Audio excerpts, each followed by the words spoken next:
Les amis de ma fiancée plaisantaient en disant qu'elle avait un fiancé de rechange si jamais je faisais un faux pas. J'ai ri avec elle. Puis je me suis approché du remplaçant, je lui ai tendu la bague de fiançailles de 100 € et j'ai dit, à toi de jouer, mon grand. Elle est toute à toi. Le silence dans la pièce était assourdissant. Moi, Antoine, 32 ans, je suis, ou plutôt j'étais, fiancé à Manon, 29 ans. Nous sommes ensemble depuis 4 ans et nous vivons ensemble dans mon appartement à Paris. Mon nom est le seul sur le bail depuis 18 mois. Nous nous sommes fiancés il y a 6 mois. La bague en elle-même était une blague récurrente entre nous. Nous étions sur un marché artisanal en Normandie et nous avons vu cette simple bague en argent massif martelée avec un seul oxyde de zirconium transparent. Elle était magnifiquement faite, mais c'était, vous savez, de l'argent et du zirconium. Elle coûtait exactement 100 €. Manon l'a adorée, disant qu'elle nous ressemblait tellement et qu'elle n'avait pas besoin d'un diamant d'origine douteuse. Elle a insisté pour que nous l'achetions comme bague de promesse, en convenant que nous prendrions quelque chose de vrai pour notre 5e anniversaire. J'ai trouvé cela sympa, un signe qu'elle était pragmatique et pas matérialiste. Autant vous le dire tout de suite, je suis un idiot. Bref, hier soir, c'était notre fête de fiançailles officielle. Juste des amis proches, une quinzaine de personnes entassées dans mon appartement. L'ambiance m'a semblé bizarre toute la soirée. Manon rayonnait, mais chaque fois que je m'approchais d'elle, elle trouvait une raison de s'éloigner, ou elle était en petit comité avec ses amis, Léa et Sophie, chuchotant et ricanant. Maxime, 30 ans, son meilleur ami de l'université qu'elle voyait beaucoup ces derniers temps pour trouver du soutien, était pratiquement collé à elle. J'en avais déjà parlé et j'avais eu droit au classique, tu es juste paranoïaque. Je ne ferai jamais ça. Il est comme mon frère. Nous ouvrions les cadeaux. Nous avons reçu un beau mixeur. Nous avons reçu des serviettes. Puis Léa, qui en était à sa 3e ou 4e coupe de champagne, s'est levée pour porter un toast. À Manon et Antoine, a-t-elle bredouillé en levant son verre. Tout le monde a applaudi. Sérieusement, à Manon, c'est la femme la plus intelligente que je connaisse. D'autres acclamations. Je veux dire, elle a tout compris. Un super boulot, un super mec, elle m'a fait un clin d'œil. J'ai souri. Et elle est si intelligente qu'elle a même un plan de secours, n'est-ce pas, Maxime? La pièce est devenue calme, mais pas silencieuse. Il y a eu cette inspiration vive et gênante d'une quinzaine de personnes en même temps. J'ai regardé Manon. Elle était toute rouge, mais elle ne me regardait pas.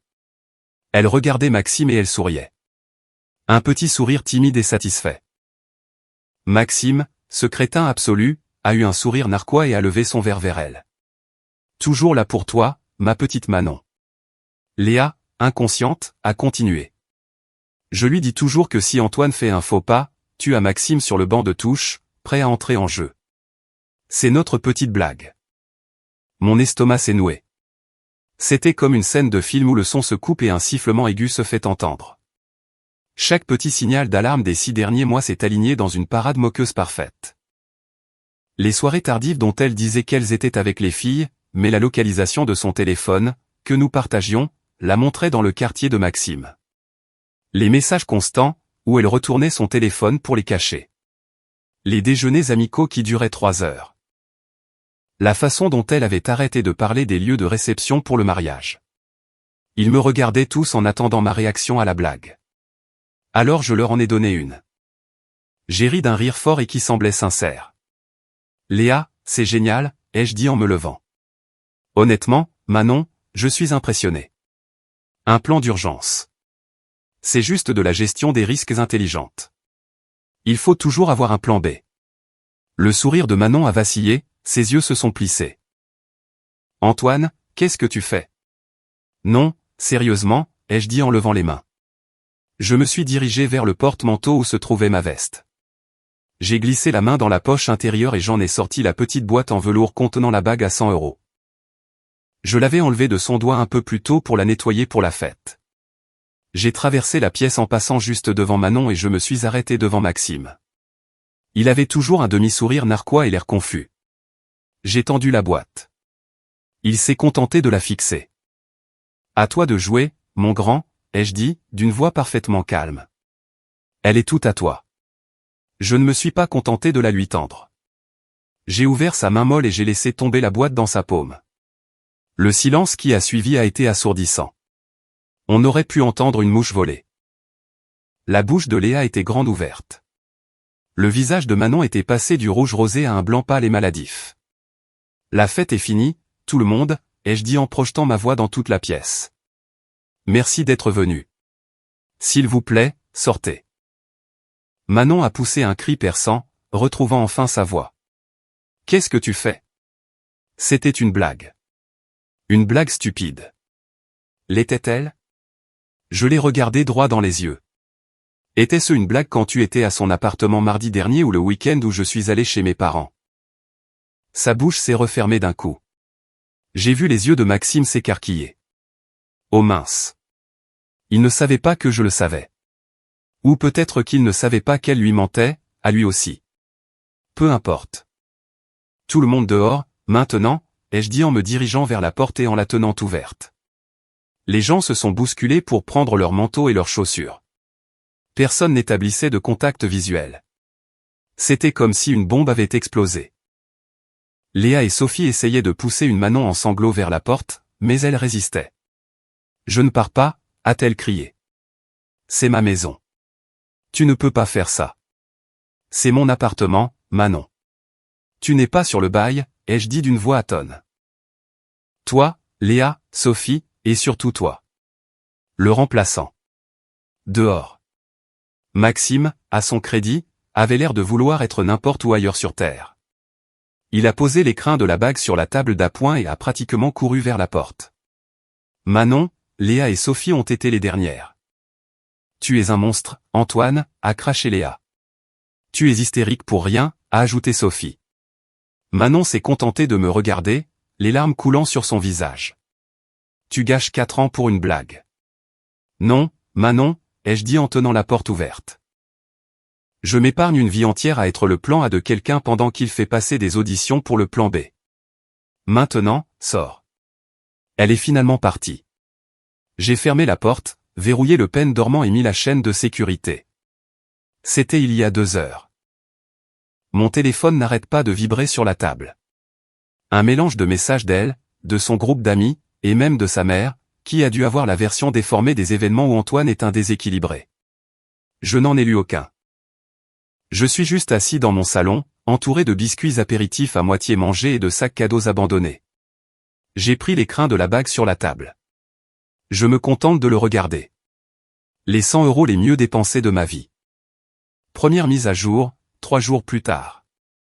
Salut à tous. Je ne m'attendais pas à ce que cette histoire prenne de telles proportions.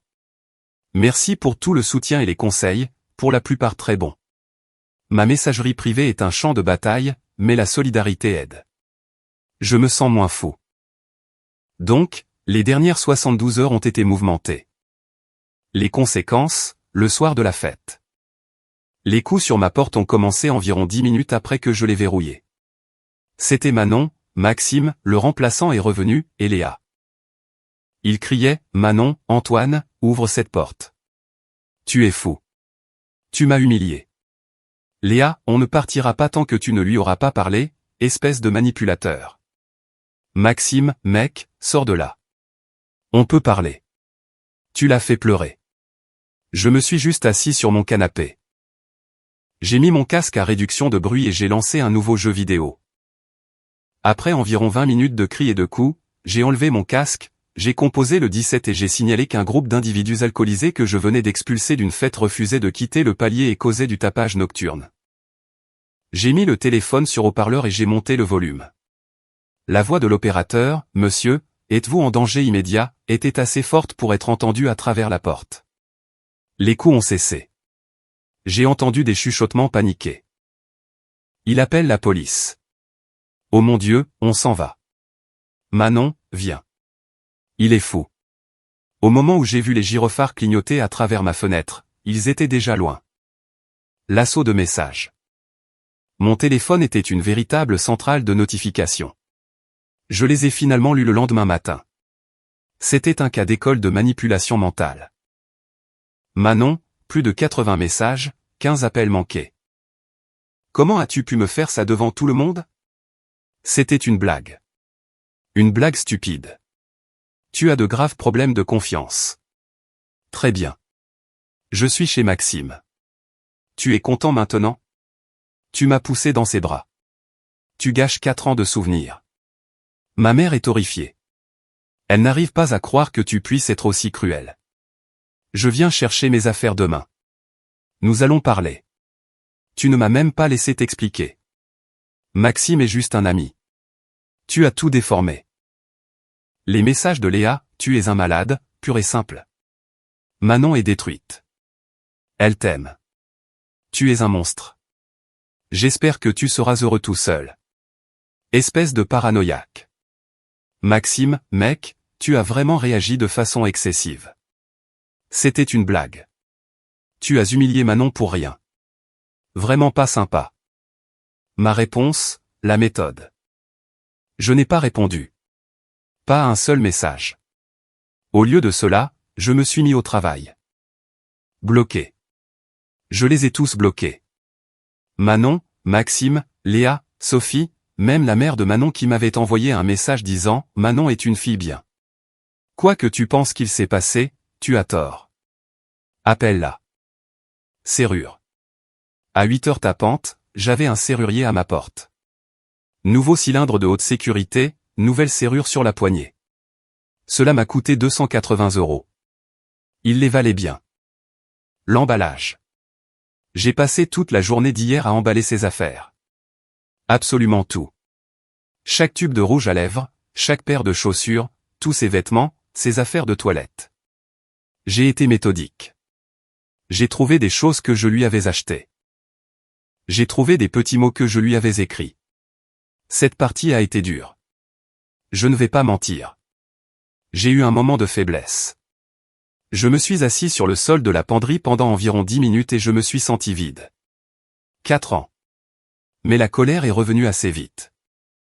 J'ai trouvé une petite photo encadrée d'elle et Maxime de l'université sur son bureau. Je l'ai emballée aussi. Les meubles. C'est là que cela se complique. Elle avait 3 meubles principaux. Une grande coiffeuse de style ancien que sa tante lui avait donnée, une étagère, et une chaise ergonomique à 700 € dont elle avait besoin pour son installation de télétravail. J'ai payé la chaise avec ma carte bancaire il y a 6 mois et elle a juré de me rembourser en plusieurs fois. Elle a payé exactement 0 €. La confrontation, deuxième étape. Vers 16h hier, les coups ont repris. J'ai regardé par l'œilleton. C'était Manon, seule cette fois. Elle avait l'air furieuse. J'ai ouvert la porte. La chaîne était toujours en place. Elle a poussé la porte. Antoine, laisse-moi entrer. Ma clé ne marche pas. Moi, je sais. J'ai changé les serrures. Tu as quoi? Tu n'as pas le droit de faire ça. C'est chez moi. J'ai des droits. Non, Manon. C'est mon appartement. Tu n'es pas sur le bail. Tu étais hébergé. Tu n'es plus la bienvenue. Hébergé? J'habite ici depuis 2 ans. Tu ne peux pas simplement me mettre à la porte. Moi, je peux. Et je l'ai fait. Nous sommes séparés. Tu ne peux pas rompre avec moi pour une blague. Je viens chercher mes affaires. J'ai emballé tes effets personnels.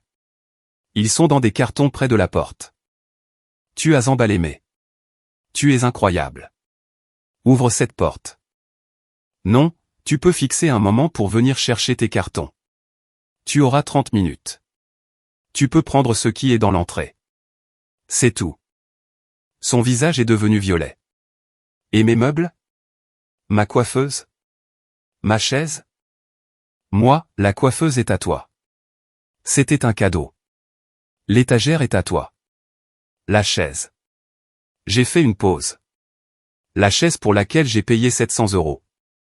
Tu as accepté de me rembourser. Tu ne l'as pas fait.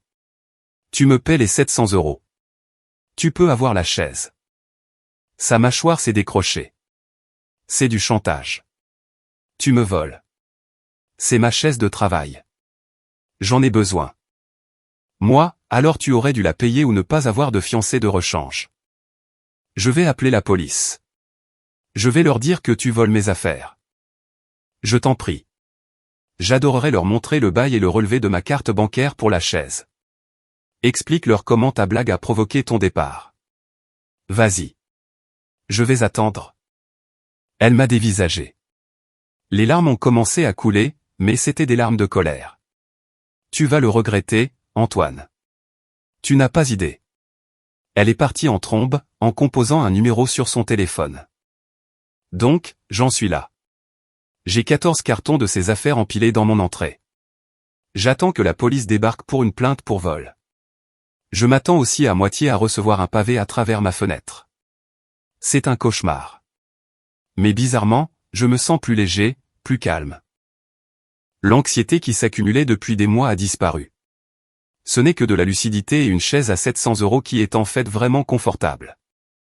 Deuxième mise à jour. 2 semaines plus tard, cette histoire devient de plus en plus ridicule. Leur sentiment que tout leur est dû dépasse l'entendement. La visite de la police. Donc Manon a mis sa menace à exécution. 2 jours après ma dernière mise à jour, 2 agents de police ont frappé à ma porte. Je les ai vus arriver par le Yoton. Donc j'étais prêt. Manon et Maxime, le remplaçant dans toute sa splendeur, attendaient sur le trottoir près de leur voiture comme un petit duo de victimes et de héros. J'ai ouvert la porte. Le premier agent, plus âgé, avait l'air fatigué.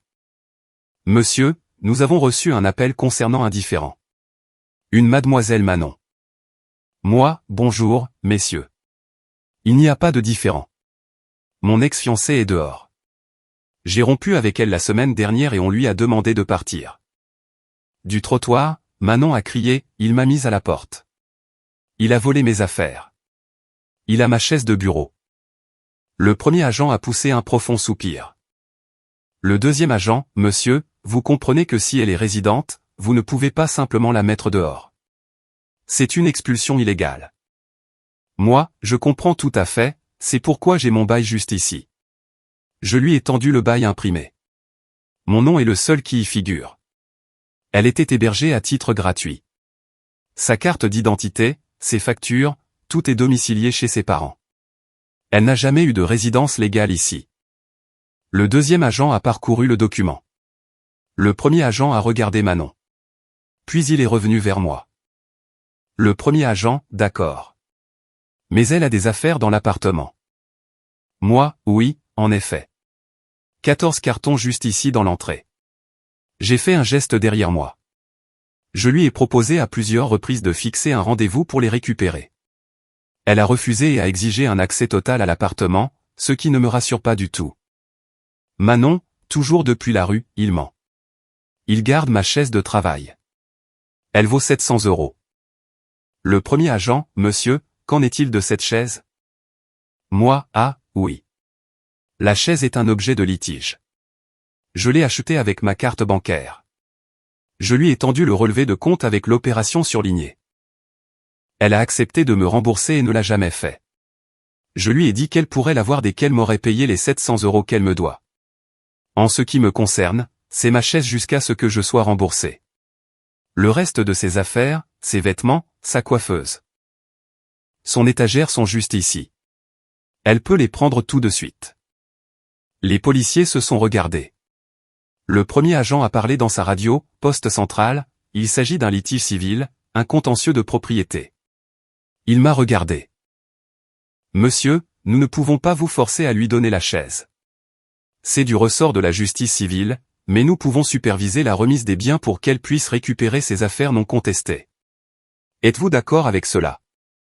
Moi, absolument. Merci. La récupération. Les policiers sont descendus chercher Manon et Maxime. Les 20 minutes qui ont suivi ont été le moment le plus silencieux, gênant et tendu de ma vie.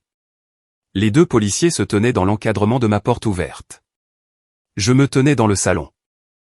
Maxime et Manon ont dû faire des allers-retours, prenant les 14 cartons, l'étagère démontée et la coiffeuse, ce qui était une galère. Manon n'arrêtait pas de pleurer de façon très théâtrale tout le long. Des sanglots, des hoquets, toute la comédie. Maxime avait juste l'air en colère et n'arrêtait pas de me fusiller du regard. Maxime, marmonnant alors qu'il ramassait le dernier carton, « Tu es vraiment une ordure, mec. Donne-lui juste la chaise. » Moi, tu es le bienvenu pour m'envoyer les 700 € par virement instantané et la prendre toi-même. Le remplaçant. Le premier agent a laissé échapper un petit rire bref. Le visage de Maxime est devenu tout rouge. Il a attrapé le carton et est sorti en trombe. Manon, ce n'est pas fini, Antoine. Tu es un voleur. Moi, d'accord, Manon, passe une bonne soirée. J'ai fermé la porte. Les policiers m'ont fait un signe de la tête et sont partis. Le nouveau coup bas. Je pensais que c'était terminé. Vraiment. J'avais tort. Leur volonté de nuire a juste trouvé un nouveau chemin, plus dangereux. Hier, j'ai reçu un appel de mon propriétaire, Laurent. Laurent, bonjour, Antoine. Écoute, question bizarre, mais est-ce que tout va bien chez toi? Moi, bonjour, Laurent. Oui. Pourquoi? Juste une rupture compliquée, mais c'est géré. Laurent, eh bien, je te demande cela parce que le syndic a reçu 3 appels anonymes au cours des dernières 24 heures. Tous de la part de voisins prétendument inquiets. Mon sang n'a fait qu'un tour. Moi, inquiet de quoi? Laurent, le premier concernait des cris et des disputes constants. Le deuxième concernait une étrange odeur chimique venant des conduits d'aération, et celui que je viens de recevoir il y a 10 minutes concernait des soupçons d'activités illégales et beaucoup d'inconnus allant et venant. Je n'arrivais pas à parler. Laurent, écoute, Antoine, tu as été un locataire parfait pendant 5 ans. Je sais que ce sont des absurdités. Je te connais. Mais tu dois comprendre, l'agence immobilière panique à ce sujet. Les activités illégales. C'est le signal d'alarme absolu. Ils m'ont déjà dit que je devais programmer une inspection formelle de l'appartement pour la semaine prochaine. Et si je reçois un appel de plus, ils vont entamer une procédure de résiliation de bail pour nuisance grave. Ce n'était pas juste une campagne de diffamation. C'était une attaque contre mon domicile, ma vie. Elle essayait de me faire expulser. Moi, Laurent, c'est mon ex. Je te jure, elle se venge parce que je l'ai mise à la porte après qu'elle. Enfin, c'est une longue histoire, mais ce ne sont que des mensonges. Laurent, je te crois. Vraiment. Mais j'ai les mains liées. Je dois faire cette inspection. Et s'il te plaît, quoi que ce soit, fais en sorte que cela cesse. Je ne veux pas te perdre comme locataire, mais l'agence passera outre mon avis. Ma réponse. J'ai raccroché. Et pour la première fois, j'ai eu vraiment peur. Il ne s'agissait plus d'une chaise. C'était une tactique de destruction totale. Je ne suis pas riche, mais je ne suis pas stupide.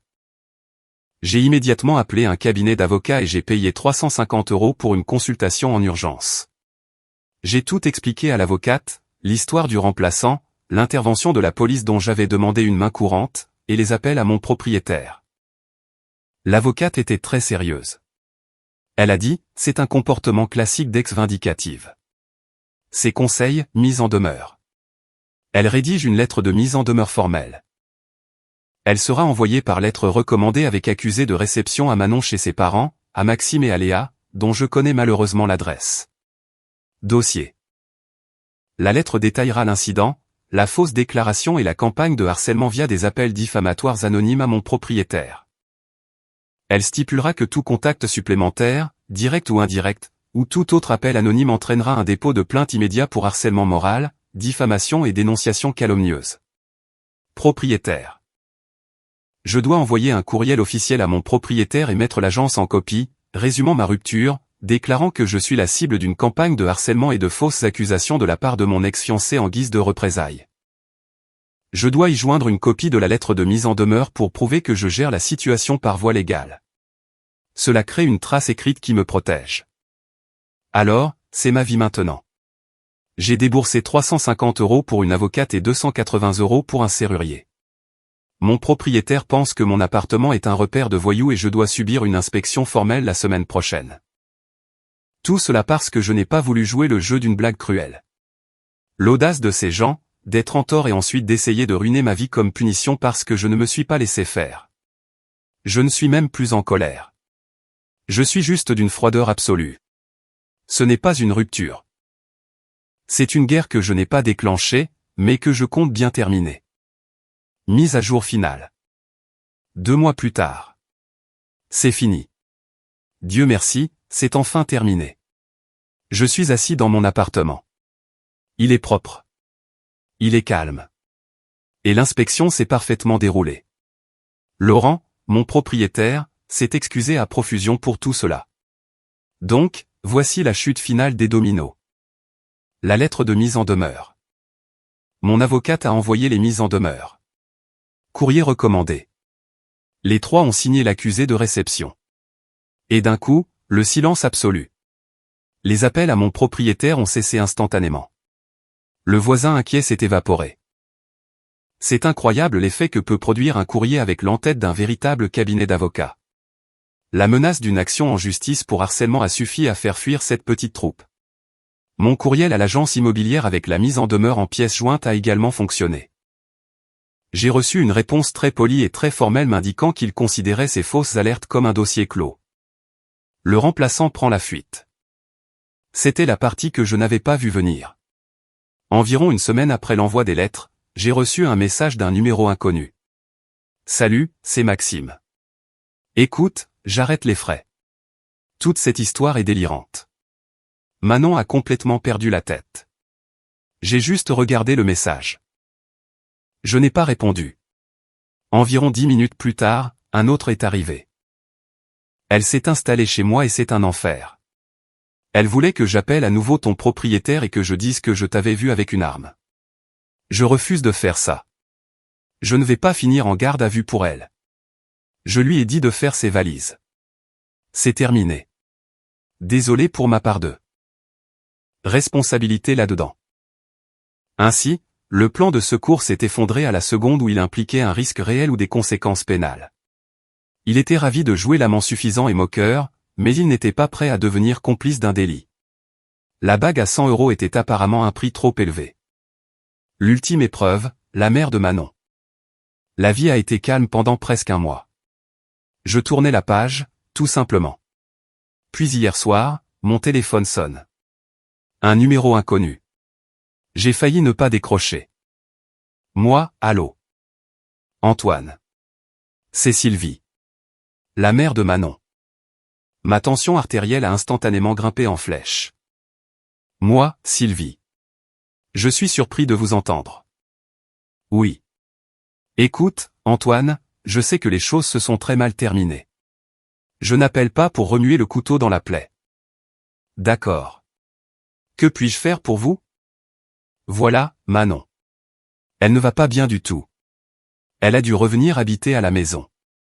Maxime, eh bien, ce n'était pas un garçon recommandable. Elle est totalement anéantie. Elle essaie de relancer son activité à son compte, mais elle a laissé sa phrase en suspens. Je n'ai rien dit. C'est son dos, Antoine. Elle souffre terriblement. Elle ne peut pas rester assise à son bureau plus d'une heure. Cette chaise ergonomique que tu as gardée. Elle affirme que c'est la seule qui lui convienne vraiment. J'ai failli éclater de rire. C'était tellement pathétique. Après tout cela, après avoir essayé de me faire expulser, après les fausses accusations à la police, leur dernière stratégie consistait à envoyer la mère pour me faire culpabiliser au sujet d'une chaise de bureau. Moi, Sylvie, je suis navré d'apprendre qu'elle a des problèmes de dos. C'est fâcheux. Elle dit que tu la gardes uniquement par pure méchanceté. Je la garde parce que j'ai payé 700 € pour l'acheter avec ma carte bancaire. Elle s'était engagée à me rembourser et elle n'a jamais versé le moindre centime. Je ne dirige pas une association caritative et je refuse catégoriquement de faire un cadeau de 700 € à une personne qui a tenté de me faire jeter à la rue. Un autre long soupir. Celui-ci était plus exaspéré. Très bien.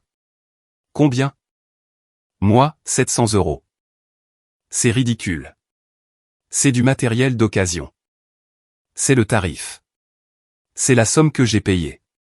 C'est la somme qu'elle avait accepté de rembourser. Honnêtement, Sylvie, je suis magnanime. Je devrais facturer des frais de gardiennage et demander des dommages et intérêts pour le préjudice moral. Un long silence lourd et contrarié à l'autre bout du fil. Je pouvais l'entendre respirer. Est-ce que je peux? Est-ce que je peux te faire un virement instantané? J'ai cligné des yeux. Oui. Absolument. Mes coordonnées bancaires sont. Et tu lui laisseras la chaise. Moi, dès que je reçois les 700 €, je mettrai la chaise sur mon palier. Vous pourrez envoyer qui vous voudrez pour venir la chercher. Je ne veux pas la voir. Parfait. Elle a raccroché. Je vous jure que pas 60 secondes plus tard, une notification bancaire est apparue. Sylvie vous a viré 700 €. Motif, pour la chaise.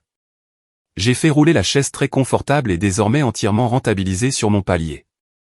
Je lui ai envoyé un message. C'est dehors. J'ai regardé par la fenêtre. 1 heure plus tard, une vieille voiture que je ne connaissais pas s'est garée. Manon est sortie du côté passager, a couru dans l'immeuble, a récupéré la chaise, l'a poussée sur la banquette arrière, et la voiture a démarré en trombe. Elle n'a même pas jeté un regard vers mon appartement. Conclusion. Alors voilà. C'est terminé. La petite bande s'est dissoute parce que le jeu n'était plus amusant. Le remplaçant a pris la fuite parce que c'est un lâche. Et la princesse est de retour au domicile de ses parents, sans sa fierté, mais avec sa chaise ergonomique financée par sa mère. J'ai appris par une connaissance commune, l'une des rares personnes à s'être réellement excusée auprès de moi, que Léa et Manon ne se parlent plus. Apparemment, Manon a rejeté toute la faute sur Léa, lui reprochant d'avoir ruiné sa vie avec sa blague stupide. Le déni de réalité est tout bonnement stupéfiant. Quant à moi, cela m'a coûté cher. J'ai dépensé 280 € pour le serrurier et 350 € pour l'avocate. Cela fait 630 €. Mais j'ai récupéré 700 € pour la chaise, ce qui me laisse un bénéfice net de 70 €. Sur le plan émotionnel, la facture est bien plus lourde. C'est difficile de faire de nouveau confiance à mon propre jugement après 4 ans de relation. Et je n'avais jamais été confronté à un tel niveau d'égoïsme et de malveillance avant de l'avoir en face de moi. Mais je vais bien. L'appartement est à moi. Il y règne un calme absolu. Je ne fréquente personne en ce moment. Je savoure simplement la paix. Je ne suis pas un héros. Je ne suis pas un dur à cuire. Je suis juste un homme qui a enfin appris à poser des limites fermes. Oh, et la bague à 100 €. L'écrin est à la poubelle. J'ai pris l'anneau et je l'ai déposé dans l'une de ces bornes de collecte pour vieux bijoux au centre commercial. J'espère qu'elle finira entre les mains de quelqu'un qui en est vraiment digne. Commentaires, je lis souvent vos réactions dans les commentaires et je sais que la trahison est une blessure profonde pour beaucoup d'entre vous. Choisir de s'éloigner d'un environnement toxique n'est pas un acte de méchanceté, mais une immense preuve de respect envers soi-même. Poser des limites fermes demande un immense courage quand on a l'habitude de tout donner par amour. Les véritables intentions des gens se révèlent toujours dans la manière dont ils assument la responsabilité de leurs actes. Le chemin de la guérison commence au moment précis où l'on décide que notre paix intérieure vaut plus qu'une relation fondée sur le mensonge. Il est tout à fait possible de rester une personne bienveillante tout en refusant de se laisser marcher sur les pieds. Fermer une porte douloureuse permet de créer un espace sûr pour reconstruire sa vie sur des bases saines et authentiques. Vous méritez d'être la priorité absolue de quelqu'un, et non une simple option de secours en cas de besoin. Prenez soin de votre cœur et n'ayez jamais peur de protéger votre propre bonheur. Je vous invite à partager vos propres expériences de résilience dans les commentaires ci-dessous. Si vous avez aimé, n'oubliez pas de laisser un commentaire et de soutenir la chaîne en vous abonnant. À bientôt pour les prochaines stories.